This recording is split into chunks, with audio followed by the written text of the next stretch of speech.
What is going on, my Masketeers? Welcome back to another episode, and we are here to talk about House of the Dragon episode 7. And let me just say, it is a roller coaster ride of an episode. A lot happens. So the episode essentially picks up with the funeral of Lady Lena, and she's been taken back to Driftwood to be buried the Valerian way. So they do a prayer, they send her back to the ocean, and the whole family is gathered. And let me tell you this, it's a gathering from hell itself. This is the most dysfunctional family you will ever meet, and I really mean that. Everybody is just on some different kind of energy. No one's really cohesive, which again, it just shows in it. And the maddest thing is, you can tell by the colors that they wear, which is quite interesting. Even Alison's kids, they all wear green, and that's meant to be the color of the High Towers. But the weird thing is, they're meant to be Targaryens. They're meant to be decked out in the red and black. You feel me? But it just shows you how much control she has over their kids, and how much Viserys is so weak that he ain't even pushing his own colors on these kids. They're walking around looking like leprechauns, and this man with no arm and flipping looking like the crypt keeper is just there like, oh, okay, cool, is what it is. And it's just like everybody there has got a problem with everybody else, even to the point of where people who should be comforting people, like for instance, Daemon is just there standing and no one comforts him. Nobody comforts his children. No one comforts Rhaena, because again, it's her daughter that's died. It's all just mad. And then Lenore, oh god, this man is flipping done out. He's done. He's all drunk, standing in the ocean, just wobbly legged. His dad's embarrassed, telling his boyfriend to go get him out the damn water. Just it's just a whole bunch of stuff, man. Literally, it's just a whole bunch of stuff going on. And again, we've gotten to the point where you know that something's about to pop off. The same way like how wedding is mad, it looks like even funerals is mad. There's no peace. You know what I'm trying to say? There's no peace, because you know the saying, they say a family is either brought together or divided at funerals and weddings. Nah. In Westeros, family just gets divided, period. It don't matter the occasion. If it's a wedding, we're getting killed. If it's a funeral, somebody else about to get killed as well. So take it how you want. And literally within the episode, something interesting does happen, and it's got to do with Eamonn. And Eamonn literally finally gets a win, but that win is very short-lived. But at the same time, in the long run, it's still a massive win. But yo, this man got done dirty. He got done dirty, man. He got jumped. That's the only way I can put it. He got jumped. He literally got taken down by 2 girls, 2 boys. It was a gangbang. Yo, they stomped him out for a minute, but he then fought back. Let me not lie. Let me not say that he just got straight ran through. He did fight back for a piece, and he was just rocking a literal rock, and he was out here doing damage, man. He was literally just clapping people, and I'm thinking to myself, wait a minute, listen, these are quote unquote the future king and princes of the realm. Like, yes, he's a prince as well, but the people he's attacking right now, they are the direct heirs to the throne. So he's moving a little bit wayward, but again, he's just reckless with that rock in his hand until it goes left for him, and what happens. But now the fallout of that is Alison.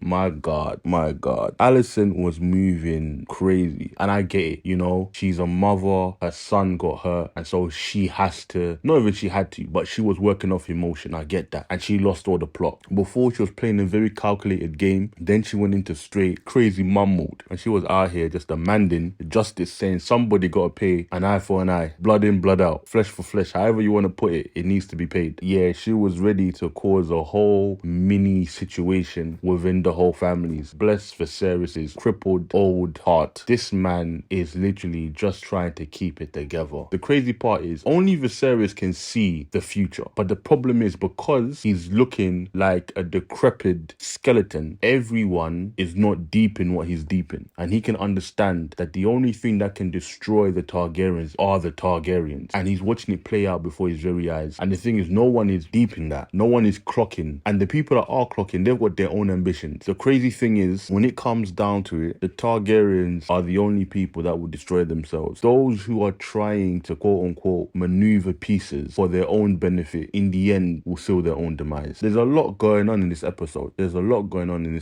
So let me get into the good of the episode. The good of the episode, I would say, yet again, story, characters, and plot plot developments, always A1. The visuals, always on point. I liked Eamonn and Thesaurus, like that whole interaction between them, because he finally gets to ride a dragon. You know, last time they tried to do him dirty by giving him a pig with wings, but this time he got the big boy. Or is it a she? I don't really know. They've never really been specific about the sex of the dragon. I don't even think like the dragons even have a sex. I think like they just might be like asexual. Whatever gender pronouns that dragon uses, he, she, they, them, they had a little moment, they had a little bond, and he got to ride the dragon and take in the power of one of the last of the old dragons. As well, I like the inner turmoil going on within certain characters, especially Rhaenyra. Her inner turmoil, man, I feel for her. She doesn't want the throne, and her husband, his ambition is what is going to destroy their family, and she can see it. For him, he's just like, listen, history doesn't remember blood, it remembers names, and I'm trying to have my name etched in the history book. The price that he's willing to pay, I don't know, man. I honestly don't know if it's really worth it. I liked the whole situation with the dynamic between certain characters. Now, let's get into the bad. I've said this before, the pacing is mad. A lot happens in this episode. In this episode alone, yeah, in my honest opinion, this could have been a whole season. This could have been a whole season. Again, we're running through so much that for me, I just need you lot to slow it down a little bit. There's been talks about how this show can last 3 to 4 seasons. And the thing is, I think that would have been a perfect run for the show. 4 seasons. And what you simply do is you build 10 years within each season. So season 1, you do it. 10 years has passed, you have season 2. 10 years have passed, you have season 3. 10 years have passed, you have season 4. Or, you know, depending on the length of time these events play out, you can spread it throughout the 4 seasons. But the fact that we're jumping so quickly in episodes, it is like whiplash. Too much is happening and too much gets lost. There's so many interactions and so many relationships that we don't even get to see how they formed and the bond that they made. But then when it ends, it doesn't have the same impact. Imagine if we met Ned in episode 1 and he dies in episode 2. We wouldn't care. The reason why it impacts us so much is because we've seen Ned from episode 1. When he dies in episode 10, it hits harder. Same thing with Rob, but from season 1, him grow out throughout the season, and for him to then die in 4th season, that hit you. You really felt it because you've seen his growth, you've seen him become who he was becoming, and then he gets cut short. Whereas here, when people die, it doesn't hold the same effect because again, we don't get that time with them. And so I just feel like they need to slow it down. I feel like they felt because of Game of Thrones, people weren't going to tune in to House of Dragons, but they were wrong on that front. So my negative, I have one more negative. I really don't like Damon's characterization in this episode, but then again, it's tied into how fast things are moving. I felt like certain things happen so quickly that you don't get time to dive deeper into his character in this episode. I feel like he's in a sense been stripped away, a villain when he doesn't need to be a villain, basically. That's what I'm trying to say. In this one, he's losing his nuance. Feels more just one dimensional. So that's really that. So my verdict for the episode, you know what? I'm gonna give this one an 8 out of 10. This is probably like the lowest rating for the episode.